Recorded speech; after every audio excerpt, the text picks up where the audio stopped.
읽습니다. 시작. 나를 시험하여 보라. 네, 나를 시험하여 보라 라는 제목으로 하나님의 말씀 증가하도록 하겠습니다. 성경을 열면 제일 먼저 여러분들이 익숙한 말씀을 보게 됩니다. 태초에 하나님이 천지를 창조하시니라. 이 말씀은 우리에게 하나님이 모든 만물을 만드신 주인임을 알게 해줍니다. 그리고 모든 만물을 주관하시는 그리고 다스리시는 왕이심을 우리 가운데 요구하고 있습니다. 기독교는 바로 이 하나님에 대한 인식으로부터 시작되어집니다. 그런데 아담이 하나님이 금하신 선악과를 따먹습니다. 동산에 있는 모든 나무의 실과는 네 마음대로 먹으라. 그러나 동산 중앙에 있는 선악과는 따먹지 말라. 먹는 날에는 반드시 죽을 것이다. 하나님이 그렇게 말씀하셨습니다. 하나님이 왜 그렇게 말씀하셨을까요? 모든 나무의 실과는 내 마음대로 먹으라고 하시면서 왜 동산 중앙에 있는 선악과만큼은 먹지 말라고, 먹는 날에는 반드시 죽으리라고 하셨을까요? 선악과는 하나님을 하나님으로 인정하는 상징물이었기 때문에 그렇습니다. 아담이 하와가 유혹을 받을 때 뱀이 이렇게 말합니다. 선악과를 따 먹으면 누구와 같이요? 하나님과 같이 될 것을 아셨기 때문이다 라고 말합니다. 그러니까 선악과란 무엇이냐? 하나님을 하나님으로 인정하는 상징물입니다. 하나님께서 출애굽한 이스라엘 백성들을 가나안으로 이끄십니다. 가나안은 하나님이 왕이 되시고 이스라엘이 백성이 되는 나라를 위하여 구별된 장소입니다. 하나님은 하나님의 나라를 구별하기 위해서 첫 번째 율법을 주십니다. 그게 하나님 나라의 법입니다. 둘째 성전 제도를 주십니다. 성전 제도를 통해서 하나님이 만나시고 하나님이 그들을 들으시고 하나님이 그들 가운데 복을 주시겠다라고 말씀을 합니다. 하나님이 제정하신 성전 제도는 두 가지로 이루어집니다. 제사와 헌물입니다. 그리고 이를 위해서 하나님이 레위 지파를 구별하십니다. 12지파 가운데 레위 지파만큼은 그에게 유업을 주시지 않습니다. 오직 성전을 관리하게 하시고 제사하는 일을 감당하게 하십니다. 대신에 11지파에게 11조를 드리게 하고 첫 열매를 드리게 하십니다. 바로 그것들을 통해서 제사장과 레위인들에게 삶의 양식이 되게 하신 겁니다. 그리고 성전을 유지하게 하십니다. 그런데 사사시대 때 이 성전 제도가 위기를 맞습니다. 성전을 관리하고 제사하는 일을 하여 구별된 레위지파 사람들이 자신이 하던 일을 놓아버립니다. 그리고 떠돌게 됩니다. 왜 그랬을까요? 사사시대의 특징이 무엇이가 하면 사람들이 하나님을 왕으로 인정하지 않았다라는 겁니다. 하나님을 왕으로 인정하지 않았습니다. 그러다 보니까 하나님이 자신들에게 주신 은혜도 인정하지 않았습니다. 그러다 보니까 제일 먼저 나타나는 현상이 무엇이가 하면 11조를 드리지 않는 겁니다. 11조를 드리지 않으니까 당연히 성막이 제대로 관리될 수가 없었습니다. 더 나아가서 레위지파가 성전 직무를 감당할 수가 없었던 겁니다. 먹고 살 수가 없으니까 성전 관리도 손을 놔버리고 먹고 살기 위해서 어떻게 했다고요? 떠돌아다니면서 일거리를 찾게 된 겁니다. 이 사사시대가 400년 동안 지속이 됩니다. 성경을 보면 이 400년이 이스라엘 역사 가운데 가장 영적으로 어두웠던 영적 암흑기였다라고 말씀을 합니다. 이는 구약과 신약 시대의 중간기 400년의 암흑기로 이어지는 것을 볼 수가 있습니다. 그 400년을 끌어와서 다시금 말라기 이후에 400년 동안 하나님이 하늘문을 닫아버리고 선지자를 보내시지 않는 겁니다. 이는 왕정시대도 마찬가지입니다. 이스라엘 백성들이 타락을 합니다. 그리고 제일 먼저 나타난 결과가 무엇이가 하면 11조를 드리지 않는 겁니다. 하나님을 자신들의 왕으로 인정하지 않았습니다. 그러니까 당연히 하나님의 말씀에 순종하지 않습니다. 그리고 11조를 하지 않습니다. 그러니까 어떻게 된다고요? 제사가 폐하여지고 성전이 제대로 관리가 될 수가 없습니다. 그래서 그나마 영적으로 깨어있는 왕이 세워지면 제일 먼저 하는 일이 무엇이가 하면 성전을 보수했더라 이렇게 말합니다. 유월절을 다시금 지켰더라 라고 말하고 있는 겁니다. 포로에서 돌아온 이스라엘 백성들도 예외가 아닙니다. 70년 포로에서 돌아왔습니다. 그들을 가리켜서 남은 자라고 이야기를 합니다. 그들은 성전을 보수합니다. 성벽을 재건하고 영적 회복을 부르짖습니다. 뭔가 되는 것처럼 보입니다. 변한 것처럼 보입니다. 그런데 아니에요. 시간이 지나면서 다시 과거로 돌아갑니다. 그리고 자연스럽게 하나님을 왕으로 인정하지 아니하고 말씀에 순종하지 아니하고 11조를 안 하게 됩니다. 11조를 하기는 하는데 온전한 11조가 아니라 하는 척만 하게 됩니다. 이게 말라기서의 배경입니다. 이 시대도 예외가 아닙니다. 이 시대의 공통된 모습이 무엇이가 하면 첫 번째 예배가 폐하여지더라 라는 겁니다. 두 번째 11조가 폐하여지더라 라는 겁니다. 11조 설교를 하기 위해서 인터넷에서 11조라고 치면 11조 안 해도 된다, 율법이다, 하지 말자. 예, 그러면서 부정적인 댓글이 얼마나 많이 나오는지 모릅니다. 그게 무엇이가 하면 이 시대의 타락상을 우리 가운데 보여주고 있는 겁니다. 첫 번째 생각할 것은 11조의 유래입니다. 11조가 과연 율법으로 말미암은 것인가 하는 겁니다. 11조는 율법이 아니라 은혜에 대한 고백입니다. 성도들이 11조 설교를 싫어하는 만큼이나 목회자들 역시 11조나 헌금에 대한 설교를 부담스러워하는 것이 사실입니다. 그런데 하지 아니하면 안 되는 것이 11조와 헌금에 대한 설교입니다. 왜 그럴까요? 성경에서 11조와 헌금은 하나님에 대한 고백과 인정으로 연결되어 있습니다. 더 나아가서 하나님의 축복하심과 연결되어 있습니다. 그러니까 내가 하나님 앞에 하나님을 인정하고 하나님 말씀에 순종하고 온전한 11조를 드리느냐 못 드리느냐는 결국 하늘문이 닫히고 내가 축복을 누리지 못하느냐 혹은 하늘문이 열리고 축복을 누리느냐와 연결되어 있는 겁니다. 성경에서 11조가 제일 먼저 등장하는 곳 어딜까요? 창세기 14장입니다. 창세기 14장 17절을 보면 이렇게 말씀을 합니다. 같이 보겠습니다. 시작. 아브라함이 돌아오다가 그와 함께한 왕들을 쳐부수고 돌아올 때에 소돔 왕이 사라의 의자에 왕의 의자에 나와 그를 영접하였고. 아멘. 이미 살펴본 말씀입니다. 그렇죠? 기억을 한번 떠올려 보시기 바랍니다. 그돌라오멜의 4개 연합군과 소돔의 5개 연합군이 싸웁니다. 당연히 누가 이겨야 됩니까? 5개 연합군이 이겨야 맞습니다. 그런데 5개 연합군이 집니다. 그러니까 당연히 소돔에 살고 있던 아브라함의 조카 롯과 그의 가족들이 포로로 잡혀갑니다. 그런데 아브라함이 그 소식을 듣습니다. 어떻게 했다고요? 자신과 동맹한 사람들과 자신이 거느린 종들 총 318명을 거느리고 가서 그들을 쳐서 어떻게 했다고요? 이겼더라. 사실은 성경이니까 이렇게 말씀하고 있는 거예요. 5개 연합군도 못 이긴 4개 연합군이에요. 그런데 318명이 가서 이겼더라. 말도 안 되는 겁니다. 그런데 이겼어요. 그리고 롯과 그의 가족들을 되찾아옵니다. 돌아오는데 그때 하나님의 제사장인 살렘 왕 멜기세덱이 아브라함을 나와서 맞습니다. 아직 율법이 주어지기 전입니다. 그런데 하나님이 그를 제사장으로 삼으셔서 아브라함을 영접하게 하십니다. 아브라함을 영접한 멜기세덱은 아브라함을 축복하고 있습니다. 자, 창세기 14장 19절과 20절도 보겠습니다. 시작. 아브라함에게 축복하여 이르되 천지의 주이시여 주께 높으신 하나님이여 아브라함에게 복을 주옵소서. 너희 대적을 내 손에 주시신 주께 높으신 하나님을 찬송하였으나 아브라함이 그 얻은 것에서 10분의 1을 멜기세덱에게 주었더라. 아멘. 자, 멜기세덱이 하나님을 이렇게 말하고 있습니다. 첫째, 하나님은 천지의 주제시고 지극히 높으신 분이시며 복을 주시는 분이다 라고 말합니다. 둘째, 아브라함에게 대적을 붙이심으로 승리를 주신 분이다 라고 말합니다. 5개 연합군도 이기지 못한 그돌라오멜 연합군을 318명이 이긴 이유가 어디 있다고요? 하나님이 그들을 아브라함에게 붙여주셨다는 겁니다. 그리고 멜기세덱의 말을 들은 아브라함이 그 얻은 것에서 10분의 1을 멜기세덱에게 주었더라 라고 말합니다. 아브라함이 11조를 드린 이유는 아주 단순합니다. 멜기세덱의 말이 옳았기 때문에 그렇습니다. 하나님이 천지의 주지시고 하나님이 대적들을 아브라함에게 붙이셔서 승리하게 하셨음을 인정했기 때문에 11조를 드린 겁니다. 어떤 사람은 11조는 구약시대 율법에 의한 것이니까 신약시대는 안 해도 된다라고 말합니다. 만약 그러하다라고 한다면 왜 율법이 있기도 전에 아브라함이 11조를 멜기세덱에게 드렸을까요? 11조가 먼저이지 율법이 먼저가 아니라는 겁니다. 율법은 죄성을 가진 사람에 대한 최소한의 울타리입니다. 법이에요. 마땅히 해야 하는데 안 해요. 안 하니까 법을 제정해서 하게 하는 겁니다. 강제성을 두게 되는 겁니다. 11조는 율법이 아니라 하나님이 주신 은혜에 대한 반응입니다. 그러니까 11조를 드리는 데 있어서 가장 중요한 것이 무엇이가 하면 바로 하나님을 자신의 삶의 주권자로 인정하는 겁니다. 하나님 건강해요. 하나님 물질을 얻었어요. 하나님 성진했어요. 하나님 학업에서 좋은 성적을 거두었어요.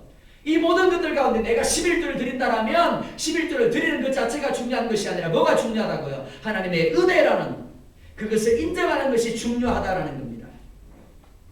나의 삶에 있어서, 나의 가정에 있어서, 나의 사업장과 직장과 자녀들에게 있어서 그 모든 것들이 바로 하나님이 축복하신, 하나님이 은혜 주신 결과임을 고백하는 것, 인정하는 것, 그게 뭐라고요? 11조다라는 겁니다. 아브라함이 멜기세덱에게 10분의 1을 드린 이유가 바로 여기에 있습니다. 두 번째로 11조가 등장하는 것, 창세기 28장입니다. 28장 20절 보겠습니다. 시작. 야곱이 소원하여 이르되 하나님이 나와 함께 계셔서 내가 가진 이 길에서 나를 지키시고 먹을 것과 입을 옷을 주시오. 21절. 내가 평안히 아버지 집으로 돌아가게 하시면 여호와께서 나의 하나님이 되실 것이요 22절. 내가 기름으로 세운 이 돌이 하나님의 집이 될 것이요 하나님께서 내게 주신 모든 것에서 10분의 1을 내가 반드시 하나님께 드리겠나이다 하였다. 아멘. 자, 야곱이 몇 가지 서원을 하나요?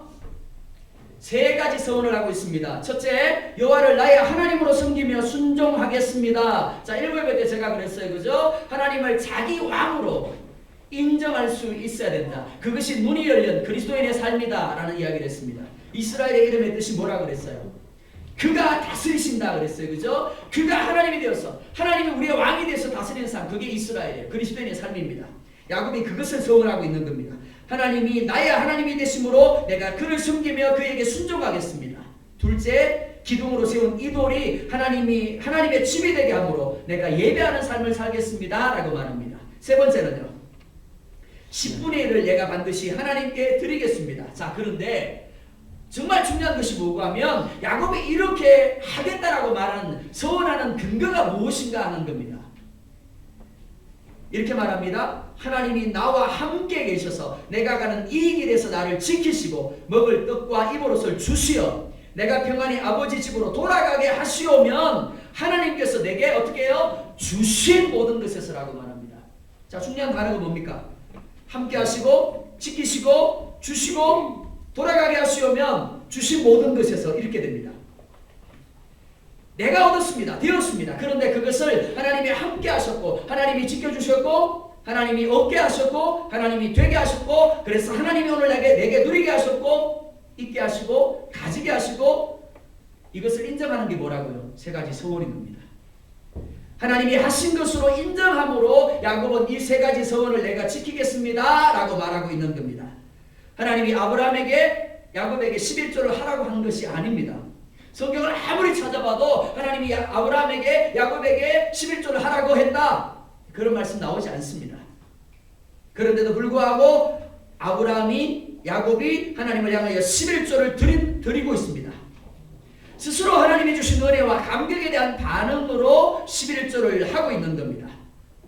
이때가 율법이 생기기 전 약 500년 전입니다.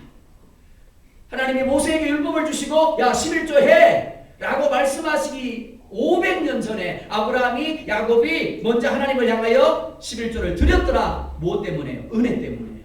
그렇게 말씀하고 있는 겁니다. 그렇기 때문에 11조는 율법이 아니라 하나님의 은혜에 대한, 하나님의 축복에 대한 고백이라고 할 수 있습니다.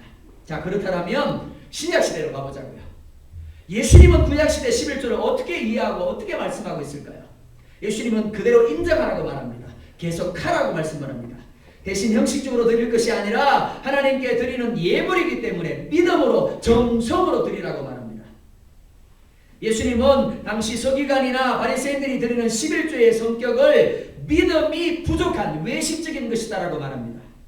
그 예로 박하와 회향과 근체 11조를 말씀을 합니다. 박하, 회향, 근체는 이스라엘의 농작물 중에서도 아주 보잘것없는 겁니다. 그런데 바리새인들은 그것조차도 일일이 세워서 하나님 앞에 11조를 드렸습니다. 그런데 문제가 뭘까요? 형식적으로 드렸다는 겁니다. 믿음이 없이 드렸다는 겁니다. 정성이 없이 드렸다는 겁니다. 그래서 주님은 드림에 앞서 믿음과 정성으로 드리라라고 말합니다. 마태복음 23장 23절 보겠습니다. 시작. 너희와 바리새인들이여 너희가 박하와 회향과 근처의 11조를 드리되 율법에도 중함과 정의와 긍휼과 믿음은 버렸다. 그러나 이것도 행하고 저것도 버리지 말아야 할지니라. 주님은 이렇게 말합니다. 이것도 행하고 저것도 버리지 말아야 할지니라 라고 말합니다. 이렇게 11조는 율법에 근거한 것이 아니라 은혜에 대한 인정이고 믿음의 고백입니다. 그래서 학개서 2장 8절은 또한 이렇게 말합니다. 은도 내 것이요 금도 내 것이니라 만군의 여호와의 말이니라. 그리고 시편 127편은 이렇게 말합니다. 같이 보겠습니다. 시편 127편 시작. 여호와께서 집을 세우지 아니하시면 세우는 자의 수고가 헛되며 여호와께서 성을 지키지 아니하시면 사슴이 깨어있음이 헛되도다. 너희가 일찍이 일어나고 늦게 누우며 수고의 떡을 먹음이 헛되도다. 열심히 공부합니다. 그리고 열심히 일을 합니다. 그 어떤 사람이 보기에도 저 사람은 성실한 사람, 저 사람은 부지런한 사람입니다. 새벽 일찍 일어나고 남들이 다 자는 한밤중에 겨우 들어가서 잠 몇 시간 자고 또 나옵니다. 성공해야 맞습니다. 잘 돼야 맞습니다. 근데 공부 열심히 한다고 무조건 성적이 잘 나오던가요? 사업장에서 내가 무조건 열심히 한다고 부자가 되던가요? 직장에서 내가 무조건 열심히 한다고 인정받던가요? 아니요. 시편 127편은 이렇게 말합니다. 여호와께서 하지 아니하시면 그 모든 것이 헛되도다. 이 세상 모든 것의 소유권이 하나님께 있습니다. 그리고 되게 하심이 지키심이 하나님께 있습니다. 오늘 건강을 가지고 있습니까? 지혜를 가지고 있습니까? 내가 물질을 가지고 있고 내게 자랑할 만한 자녀가 있습니까? 내가 다른 사람보다 뛰어난 학업을 감당하고 있습니까? 직장 가운데 인정받고 있습니까? 그 어떤 것도 하나님이 주시지 아니하면, 하나님이 붙잡아 주시지 아니하면 가질 수 없고 누릴 수 없는 겁니다. 하나님이 하셨습니다. 이것을 믿고 인정하는 것이 바로 11조의 의미입니다. 두 번째로, 자 그렇다면 11조를 어떻게 드려야 할까요?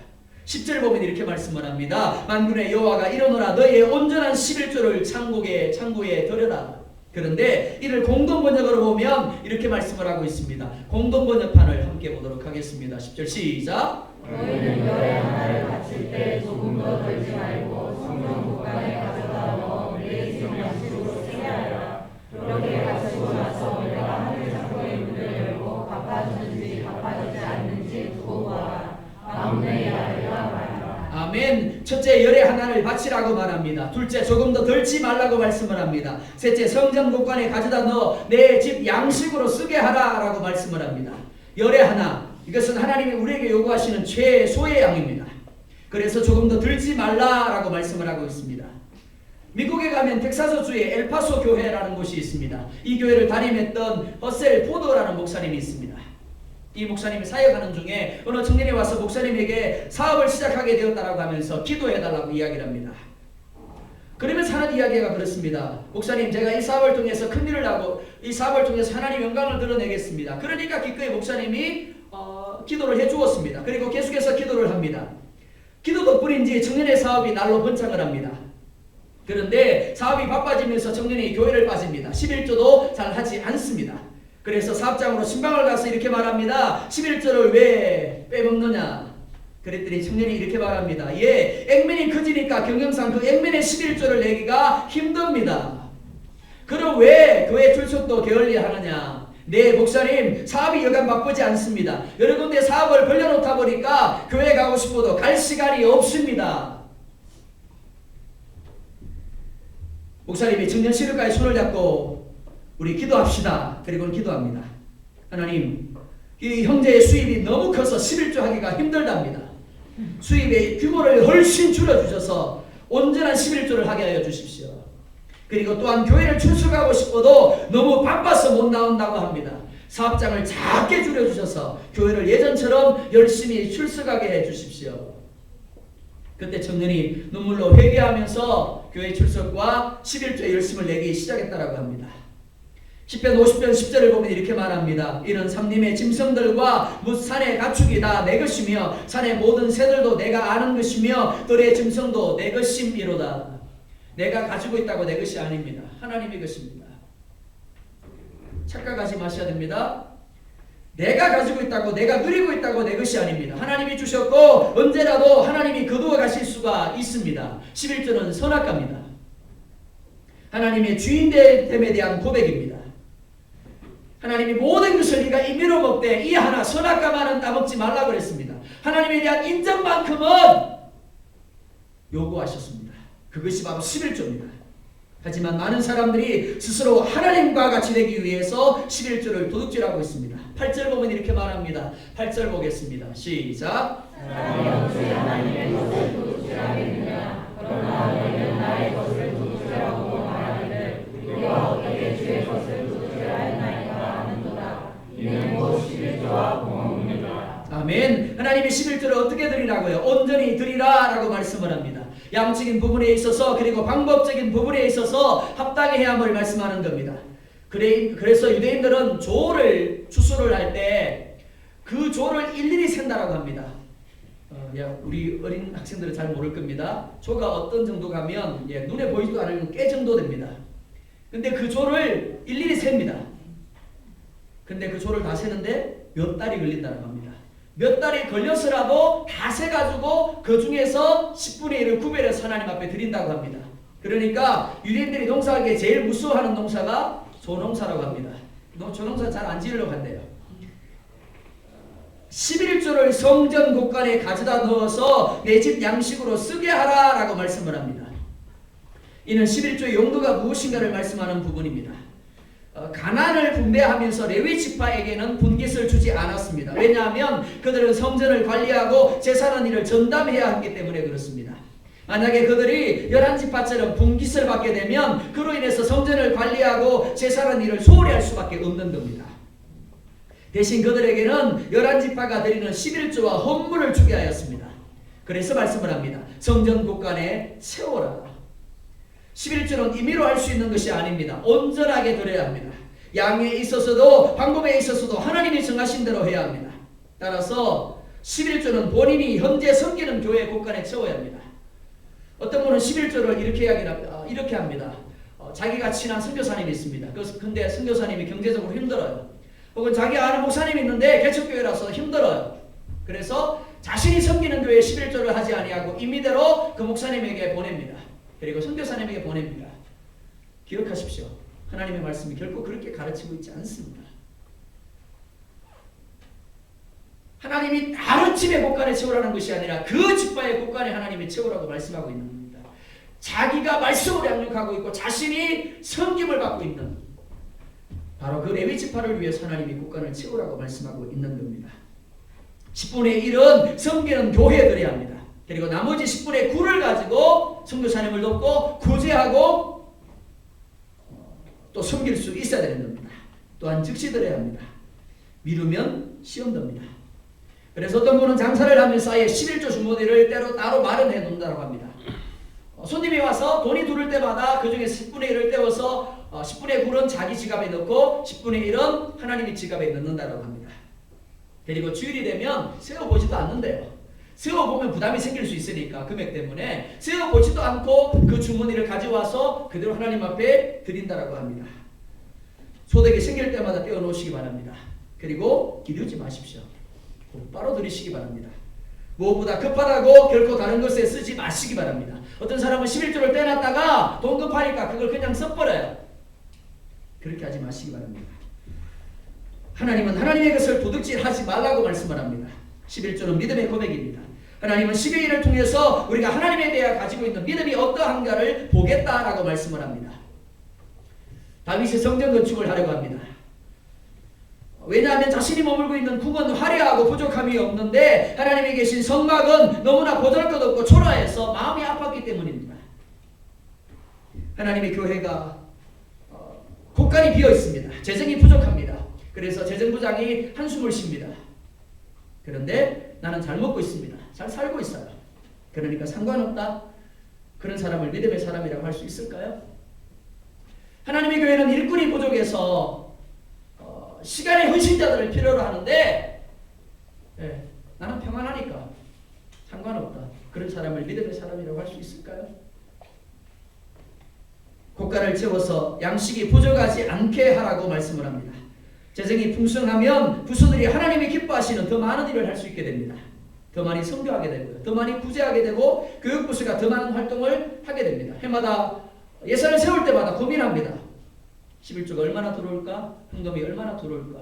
거기에 비례해서 아무리 중고등부에서 목사님 내년에는 이렇게 많은 계획들 활동을 하려고 합니다. 청년부에서 이렇게 하려고 합니다. 아동부에서 이렇게 하려고 합니다. 혹은 성교부에서 이렇게 합니다.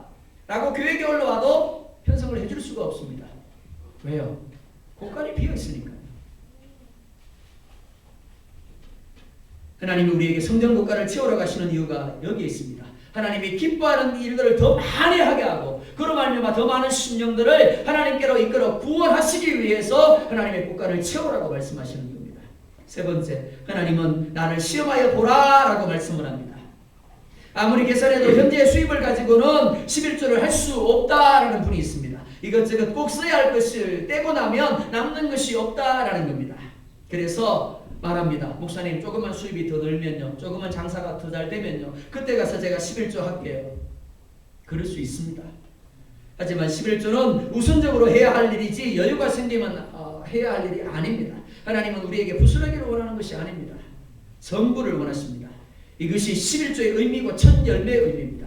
우리가 11조를 드림으로 내가 가진 모든 것을 하나님께 드린 것과 똑같은 의미로 그렇게 되어지는 겁니다. 그래서 11조는 부탁이 아닙니다. 해줄래? 했으면 좋겠어? 아닙니다. 명령입니다. 왜냐하면 성전 제도를 유지해주는 통로이기 때문에 그렇습니다. 11조가 무너지면 성전 제도도 무너질 수밖에 없기 때문에 그렇습니다. 그래서 10절 하반절에 보면 이렇게 말합니다. 그것으로 나를 시험하여 내가 하늘 문을 열고 너희에게 복을 쌓을 곳이 없도록 붙지 아니하나 보라. 첫째, 온전한 11조를 창고에 들여 나의 집에 양식이 있게 하라고 말합니다. 둘째, 나를 시험하여 내가 하늘 문을 열게 하라고 말합니다. 셋째, 나를 시험하여 너에게 복을 쌓을 곳이 없도록 붙지 아니하나 보라라고 말합니다. 시험하라고 말합니다.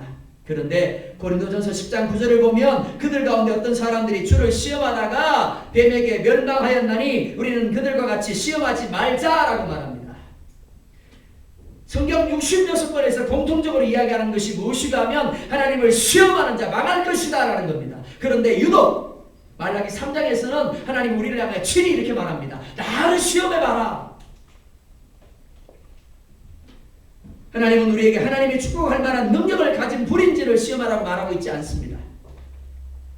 하나님의 명령에 순종함으로 과연 하나님이 그분이 약속하신 대로 축복을 주는지 안 주는지를 시험해보라는 겁니다. 그래서 원문을 보면 시험하다는 의미 외에 조사하다, 증명하다라는 의미를 갖고 있습니다. 이스라엘 백성들이 머물고 있던 가나안 땅은 물을 흡수하는 땅입니다. 그러다 보니까 파종하기 전에 반드시 이른 비가 내려야 됩니다. 그리고 열매를 맺기 위해서 우기가 끝나는 시점에 가서 다시 한 번 더 늦은 비가 내려줘야 됩니다. 그리고 이슬이 풍족하게 내려줘야만 합니다. 만약 그렇지 않으면 씨를 못 뿌립니다. 씨를 뿌려도 나중에 가서 결실이 제대로 맺히지를 않아요. 그러니까 하늘이 열린다라는 것, 하나님이 복을 주신다라는 것, 이스라엘 백성들이 무슨 의미라는 것을 너무나 잘 알고 있는 거예요. 하나님은 온전한 11조를 할 때 이렇게 때를 따라 돕는 은혜를 주시겠다라고 말씀합니다. 뿐만 아니라 11절을 보면 메뚜기를 금하여 너희 토지 소산을 먹어 없애지 못하게 하며 너희 밭에 포도나무 열매를 기한 전에 떨어지지 않게 할 것이다 라고 말합니다. 어떤 사람이 직장생활을 합니다. 그런데 어떤 프로젝트를 맡았고 열심히 준비해서 이제 임원들 앞에서 프레젠테이션을 하게 되었습니다. 이것을 통해서 임원들의 눈에 확 들기만 하면 이제 승진할 수 있는 그런 기회입니다. 엄청나게 긴장을 했고 엄청나게 또한 열심히 준비를 했습니다. 이 정도면 어느 누가 봐도 퍼펙트하다라고 할 정도로 준비를 했습니다. 그런데 긴장한 탓인지 새벽부터 화장실을 들락날락을 합니다. 속이 탈이 나버렸습니다. 어떻게 됐을까요? 결국은 회사에 출근도 못했습니다. 제가 사용을 했던 영월은 고랭지 배추가 유명을 합니다. 길을 가다 보면 온통 고랭지 배추가 심겨져 있습니다. 농부들이 농사가 잘 되었다라고 기뻐합니다. 행복해합니다. 그런데 얼마 가지 못합니다. 왜냐하면 배추값이 폭락을 하는 겁니다. 배추를 뽑아가지고 시장에 내는 것보다 그냥 죽이는 게 오히려 경제적인 거예요. 그러니까 뽑아야 될 시점인데도 불구하고 들에 배추가 그대로 널려 있어요. 서리가 내는데도 불구하고 배추가 그냥 죽어가는 겁니다. 하나님이 어떻게 하시겠다고요? 이런 해를 당하지 않게 하시겠다라는 겁니다. 내가 노력하는 만큼이나 하나님이 앞서가시면서 방해하는 그 모든 것들을 없애주시겠다라고, 그래서 형통하게 하시겠다라고 말씀을 합니다. 뿐만 아닙니다. 12절을 보면 이렇게 말씀을 합니다. 너희 땅이 아름다워짐으로 이방인들이 너희를 복되다 하리라. 요셉의 형통 그리고 다윗의 형통은 결코 그들에게서 난 것이 아닙니다. 그들이 하나님이 기뻐하는 존재가 되었을 때 하나님이 그들을 축복하셨고, 그로 말미암아 그들이 형통한 삶을 살 수 있었던 겁니다. 하나님이 그들과 함께 하심이 이방인들 눈에, 함께하는 사람들 눈에 목도 되었다라고 말합니다. 세계에서 11조를 제일 잘하는 민족이 어딜까요? 유대인들입니다. 가장 부유한 민족이 어딜까요? 유대인들입니다. 세계적으로 돈을 가장 많이 가지고 있는 민족이 어딜까요? 유대인입니다. 대답 잘하시네요. 맞습니다. 11조를 가장 잘하는 민족도 유대인들이고, 가장 부유한 민족도 유대인들이고, 세계적으로 돈을 가장 많이 가지고 있는 민족도 유대인들입니다. 우연일까요? 어쩌다 보니까 그렇게 됐을까요? 아니요. 미국 40대 재벌 중에서 24명이, 즉 반 이상이 유대인이라고 이야기를 합니다. 이것을 우연이라고 할 수는 없을 겁니다. 하나님께서 우리에게 원하시는 것, 하나님을 우리의 왕으로 주인으로 인정하는 겁니다. 이는 하나님의 말씀에 대한 전적인 복종입니다. 그리고 그 출발이 온전한 11조를 하늘의 창고에 들여서 하나님의 집에 양식이 있게 하는 겁니다. 하나님의 성전이 풍성하게 하는 겁니다. 하나님의 교회가 풍성하게 하는 겁니다. 하나님의 교회가 하나님의 일을, 하나님이 기뻐하는 일들을 더 많이 하게 하는 겁니다. 여러분이 여러분의 하나님으로 인정한다라면, 그리고 말씀을 신뢰한다라면 이제 계산기 두드리지 마시기 바랍니다. 이거 드리고 나면 부족한데 그 부족한 거 하나님이 채워주십니다.